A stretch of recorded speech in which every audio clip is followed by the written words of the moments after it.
Bien, en la sesión pasada vimos lo relativo a el nacimiento del derecho administrativo en el ámbito contencioso.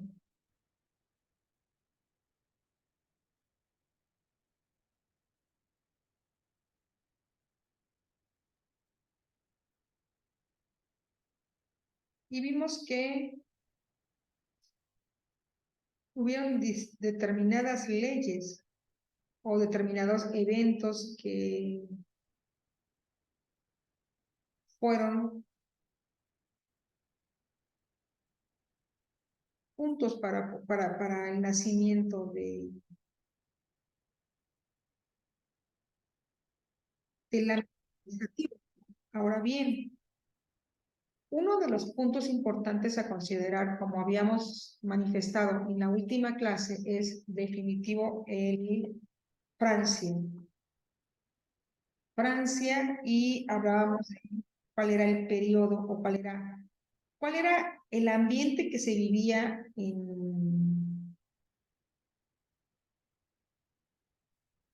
en Francia cuando se lleva a cabo la división de lo jurisdiccional.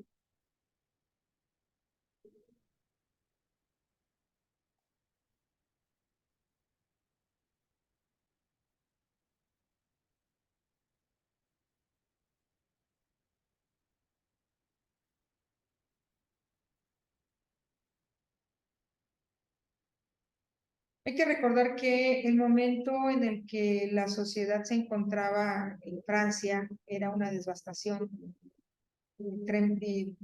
impactante por los abusos de la tiranía, por el despojo de todo valor a la vida, respeto a los individuos, en fin, ese era el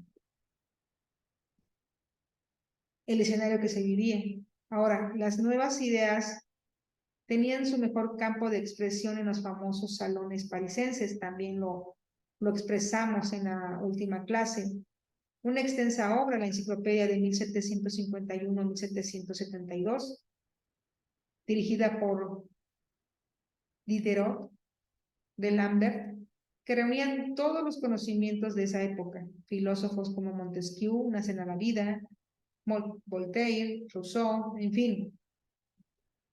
Pero esas ideas que tenían estos filósofos se materializa y se lleva a cabo grandes movimientos sociales en Europa, los cuales terminan siendo movimientos armados que destituyeron formas inadecuadas de gobernar.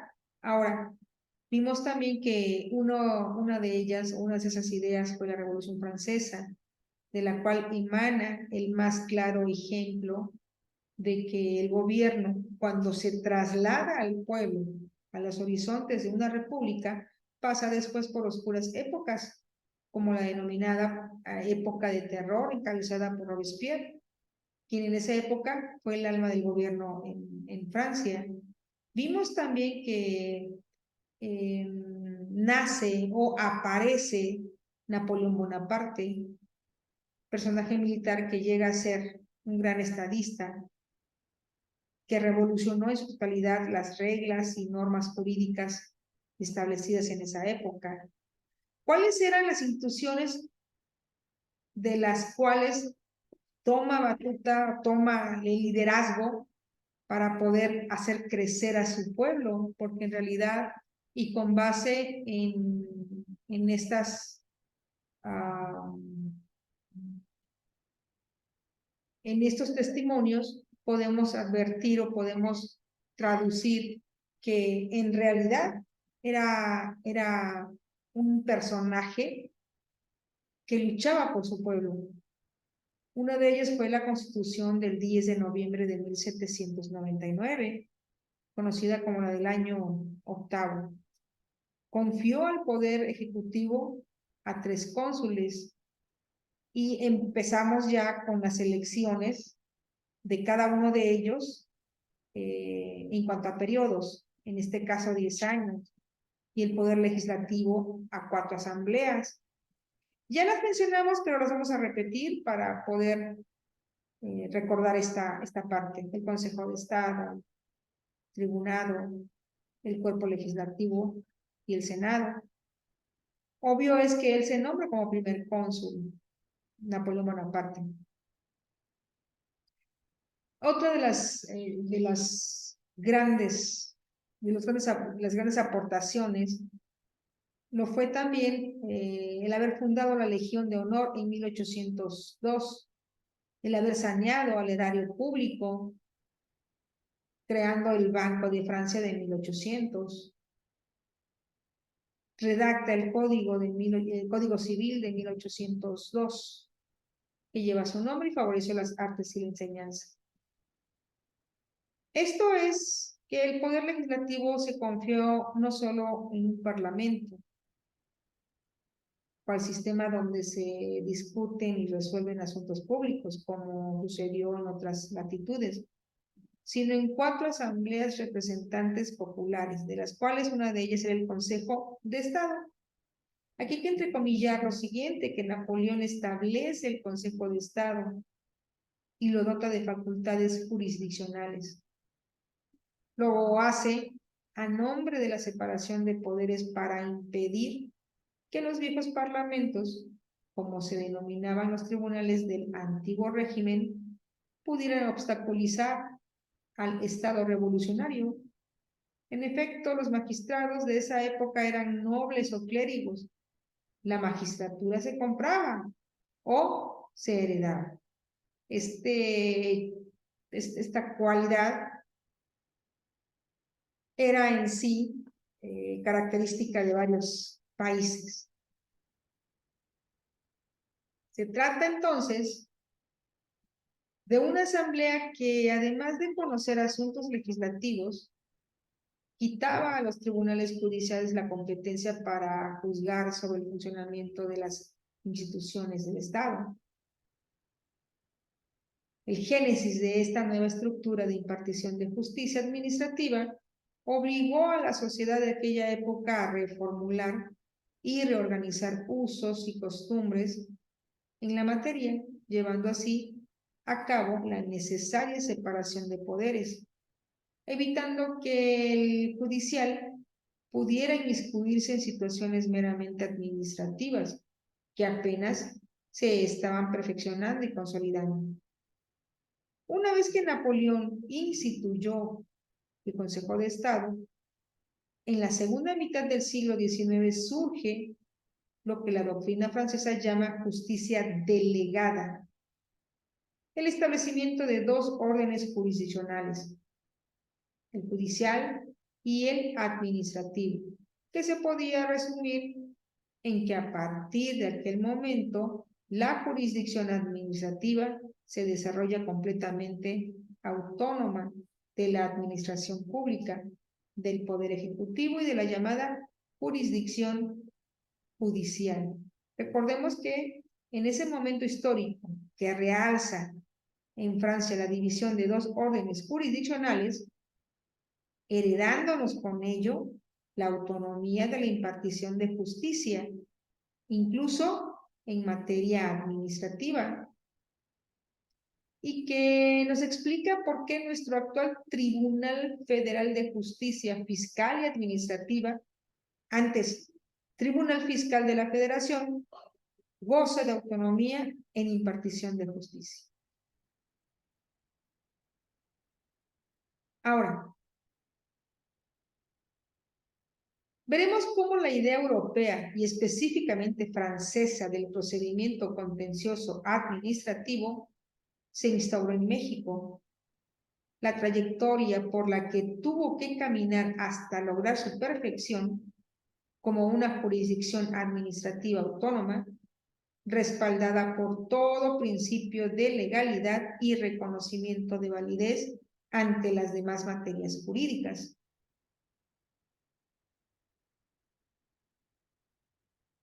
Ahora, nos ubicamos en el siglo XIX, en el surgimiento del Segundo Imperio con la llegada a México de Maximiliano, archiduque de Habsburgo.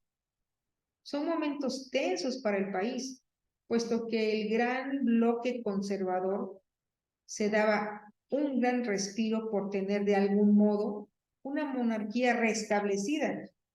Por ende, el lado contrario de estos conservadores eran los liberales, los que gozaban de su composición, de los lineamientos de una revolución ideológica.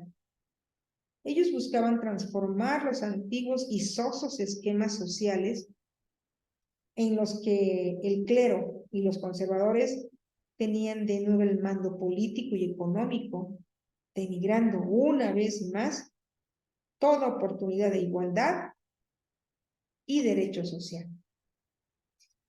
Para poder comprender esta parte es necesario que ustedes busquen y rasquen en la historia quiénes eran los conservadores, quiénes eran los liberales.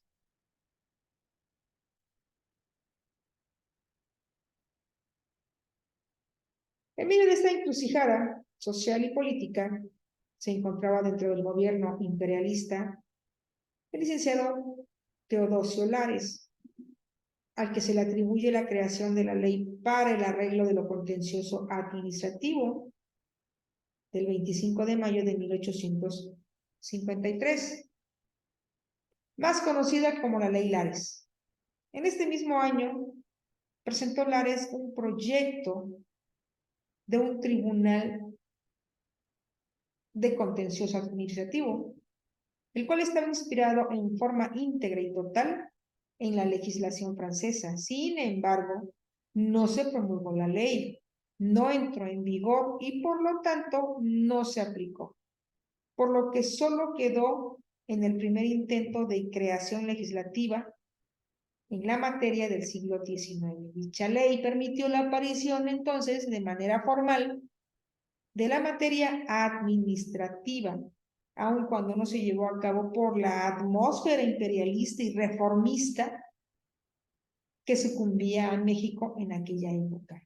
Posteriormente, con la promulgación de la Constitución de 1857, la cual consagró la división de poderes en nuestro país en una forma categórica, la materia administrativa tuvo que enfrentarse de manera abrumadora a un análisis que la señalaba de inconstitucional, ya que su competencia no podía existir fuera de los tres poderes, es decir, no debía existir o formar su jurisdicción especial en tribunales administrativos autónomos, ya que se interrumpía el principio y la división de poderes, uniendo así de esta forma al poder ejecutivo y judicial en uno solo en materia administrativa. Ahora, y lo voy a entrecomillar,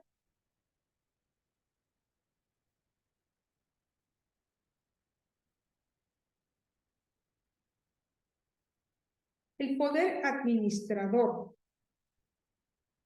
según la teoría tradicional,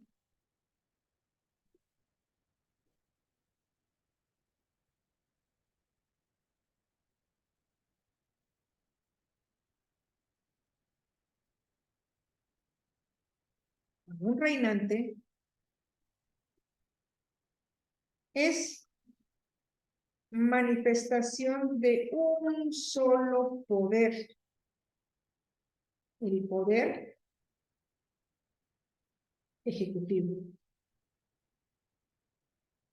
Pero este poder ejerce dos funciones distintas que integran su actividad.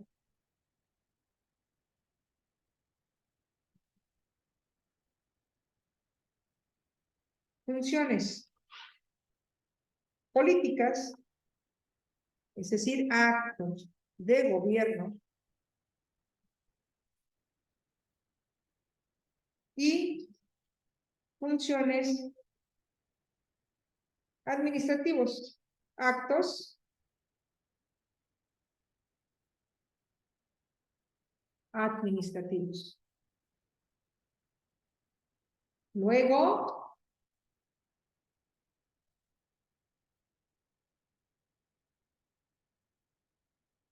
las autoridades administrativas pueden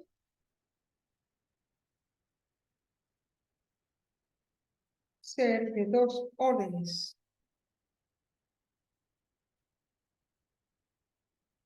Primero, las que ordenan y las ejecutan. Las segundas,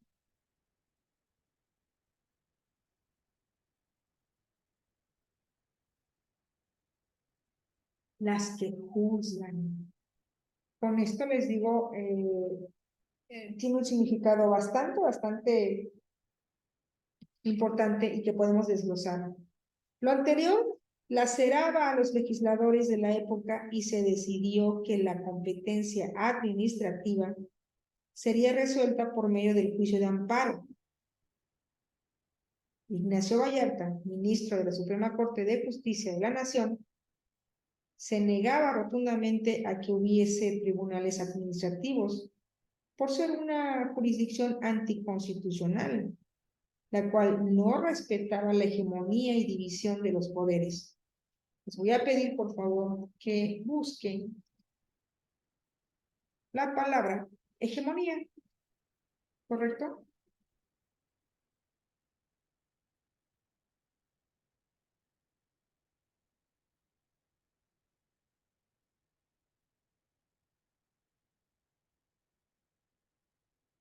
A través del tiempo, los propios legisladores se percataron de que los asuntos administrativos y de la hacienda pública no se podía dirimir en una forma civil ni penal, y que era necesario tener un propio espacio legislativo y de tribuna en la materia administrativa, y que tomando el modelo francés no se vulneraba la teoría de la separación de poderes.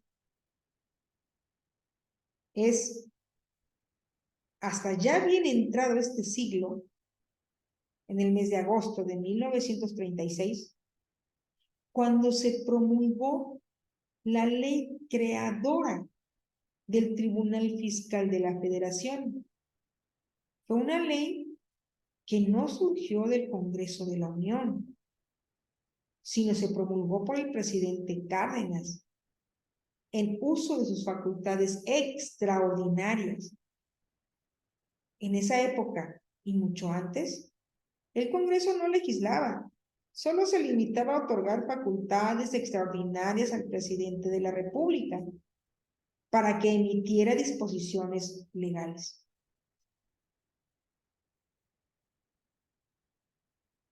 El que se constituyó como un tribunal administrativo de justicia delegada y no de justicia retenida, con plena autonomía y con competencia para reconocer la legalidad o declarar la nulidad de actos o procedimientos administrativos, pero sin poder pronunciar mandamientos dirigidos a obtener la ejecución de esos fallos.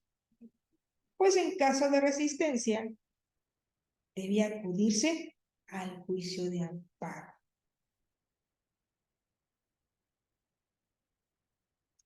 En la reforma del artículo 104, fracción primera de nuestra Carta Magna, se adicionó una fracción más,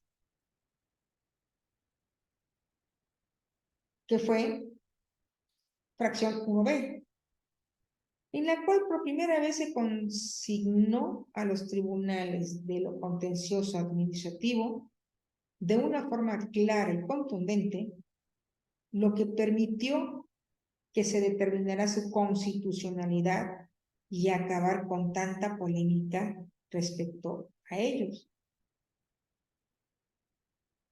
Fue la Ley de Justicia Fiscal el 27 de agosto de 1936 la cual requirió la pronta creación del Tribunal Fiscal de la Federación para la suerte de la materia administrativa. Ahora sí, contaba con la legislación y la tribuna para desarrollar su jurisdicción. Fue un gran paso doble para la justicia mexicana, abriendo dos espacios y surcos para la especialización en la materia, dando paso a su vez a las nuevas generaciones que se abocarían con énfasis y empeño a esta disciplina jurídica.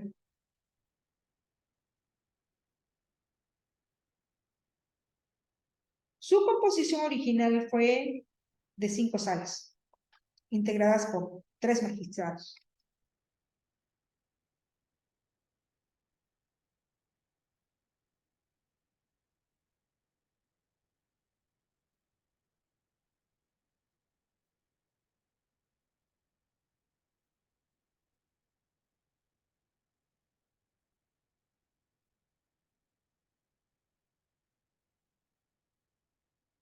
Tres magistrados,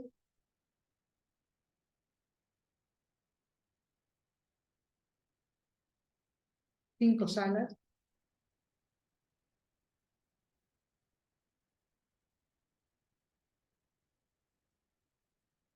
artículo segundo de la Ley de Justicia Fiscal del 27 de agosto de 1936.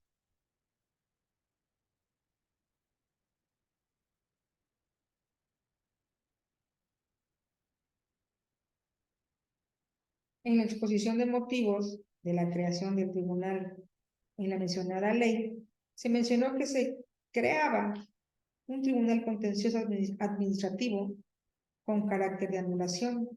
Los artículos 56 y 57 de la mencionada ley enfatizaban en su contenido las causales de anulación, las cuales coinciden con las previstas para el recurso de exceso de poder del contencioso francés, y los fallos del Tribunal Fiscal de la Federación tendrían fuerza de cosa juzgada.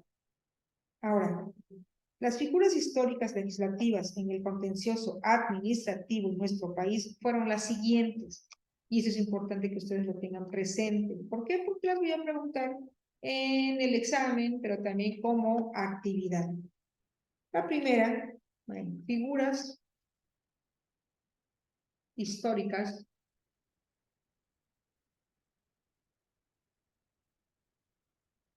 legislativas en el contencioso administrativo en nuestro país. Fueron: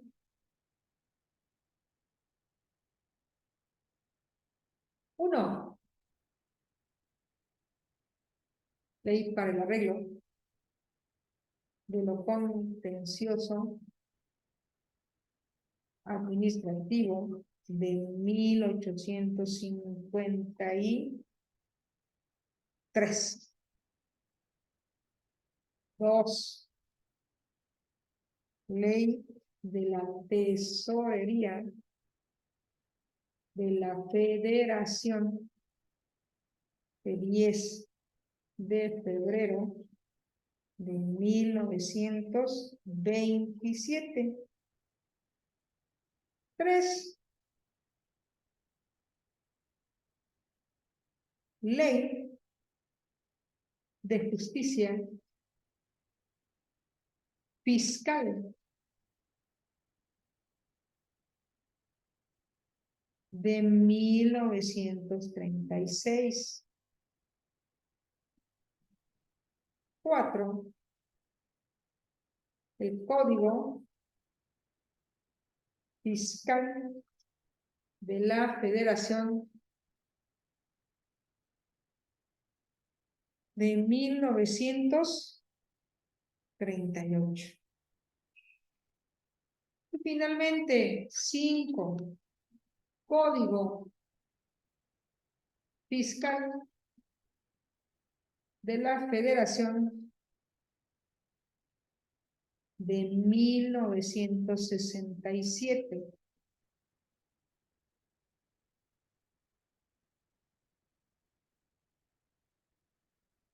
De esta forma vemos en el desarrollo de lo contencioso administrativo en nuestro país la suma clara de tantos esfuerzos de especialistas en la materia por tener una justicia administrativa eficaz y expedita, a la que al paso del tiempo se le van uniendo competencias de orden público. Fue hasta junio de 1978 en su estructura original que en su estructura original se conservó lo que marcó una primera etapa del Tribunal Fiscal de la Federación. Una de las características principales de su primera etapa fue el de ser un órgano de primera instancia, y el pleno del propio tribunal se encargaba de resolver el recurso de revisión. Actuaba como órgano de segunda instancia. Esta estructura duró hasta el 2 de febrero de 1978, que se publicó en el Diario Oficial de la Federación la promulgación de la Ley Orgánica del Tribunal Fiscal de la Federación, la cual entró en vigor a partir del 1 de junio de 1978. La reforma mencionada puso fin a la estructura anteriormente señalada. La competencia se amplió del tribunal, dándole un campo más abierto a su jurisdicción. Se conformaron en los sucesivos salas regionales y una sala superior, la que se formó por 2 secciones, compuestas por 5 miembros cada una y un magistrado de la propia sala superior, el que fungiría como presidente de dicha sala, así como todo el Tribunal Fiscal de la Federación. La competencia territorial se modificó en función del domicilio de la autoridad ordenadora o ejecutora de la resolución impugnada. La sustitución del Pleno por la Sala Superior le daba a este órgano colegiado de segunda instancia aún más autonomía.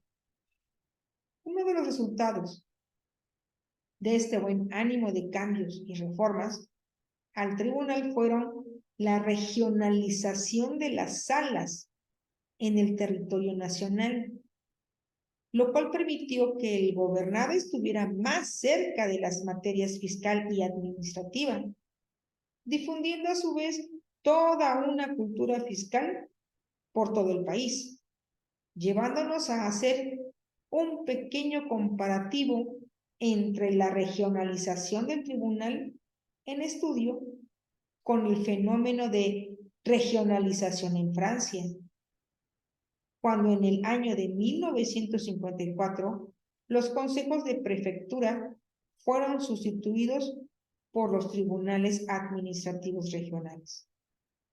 Esta regionalización fue un gran desahogo en la distribución proporcional de la carga de trabajo en todas las salas regionales.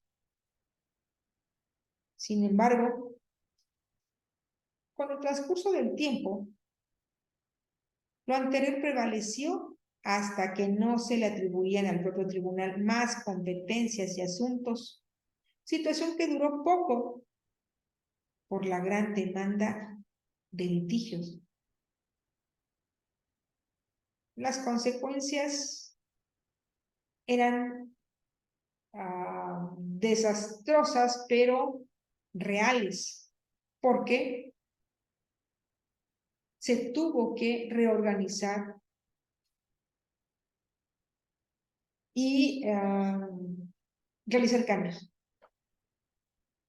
Las consecutivas reformas a sus posteriores leyes orgánicas dieron lugar a la promulgación de nuevos ordenamientos legales que ampliaron su competencia esencialmente en la materia administrativa, teniendo como directorio una gama de leyes que le ocupaban en su nueva competencia, como lo son Ley Federal de Procedimientos Administrativos, y lo vamos a poner acá también en otra.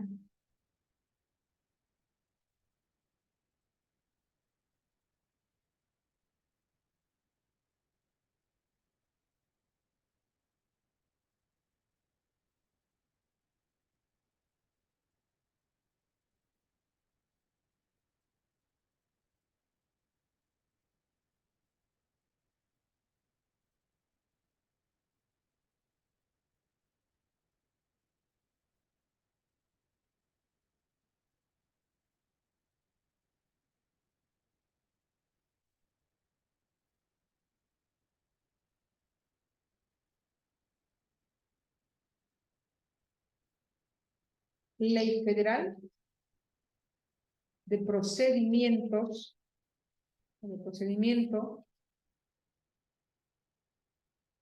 Administrativo.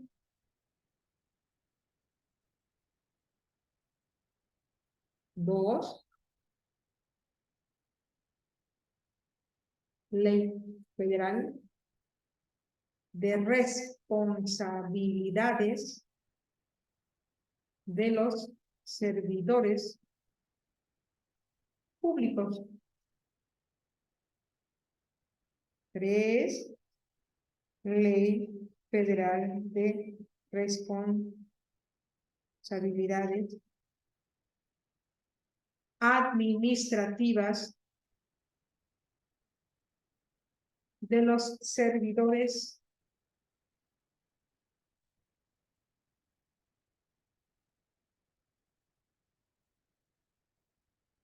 Públicos.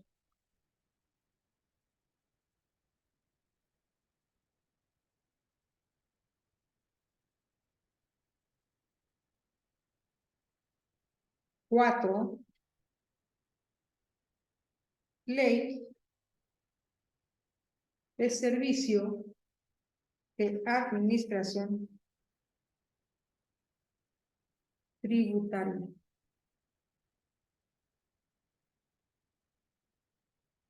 Cinco, Ley Federal de Responsabilidad Patrimonial del Estado. Seis, Ley de Fiscalización Superior de la Federación.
El transcurrido del tiempo por los umbrales del Tribunal Fiscal de la Federación, su antiguo edificio de la calle de Varsovia, en la colonia Juárez, marcaron el ritmo y el paso de nuevas inquietudes jurídicas,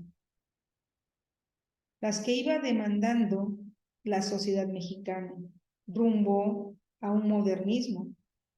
Las necesidades sociales de carácter fiscal y administrativo obligaron al tribunal a tener más asuntos, los que cada día rebasaban ya al personal existente, obligando de esta forma a que creciera su estructura, su personal, hasta el mismo edificio en el que se encontraba ubicado, pues ya no era suficiente para albergar asuntos de las diferentes materias de las que era acreedor del tribunal, ni al personal que laboraba en él.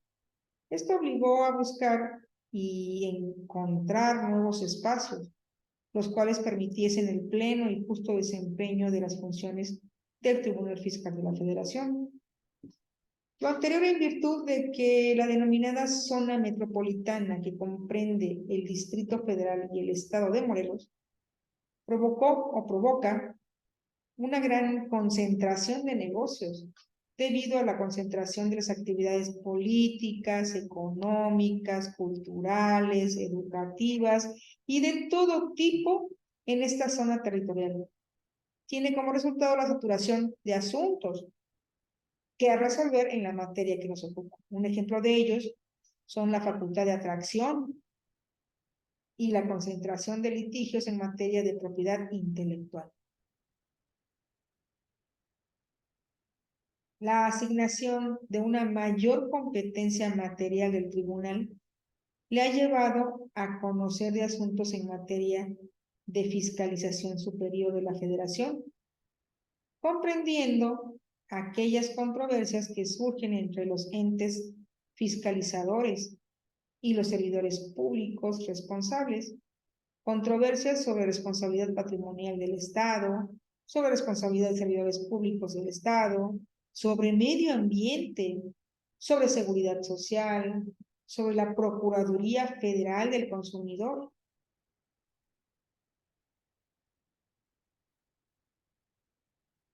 En el año 2000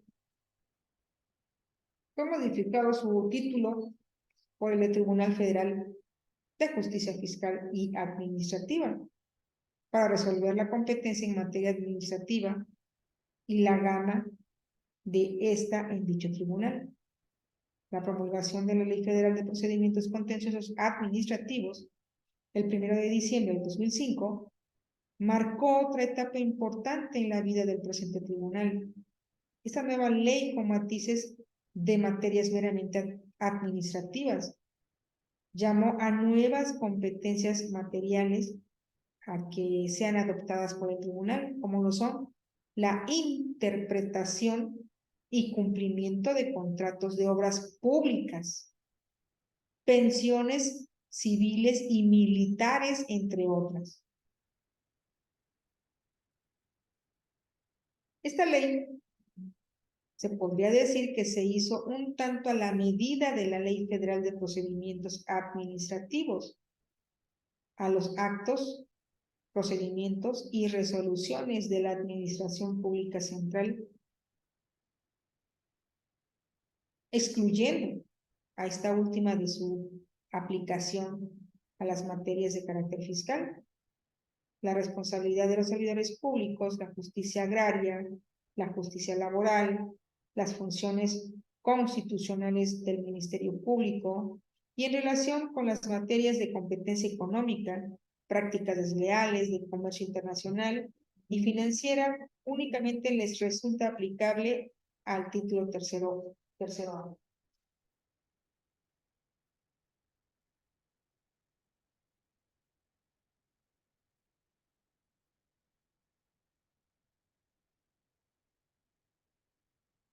Por último, al enfatizar las características que reúne esta Ley Federal de Procedimientos Administrativos, en comento, es que queda excluida la materia fiscal, tratándose de las contribuciones y los accesorios que deriven directamente de aquellas. Una de las tantas conexiones materiales que gozan ambas leyes es la impugnación de un acto o resolución administrativa, ya que por la vía administrativa es aplicable el recurso de revisión y el juicio contencioso administrativo, ambos de carácter optativo para el gobernado.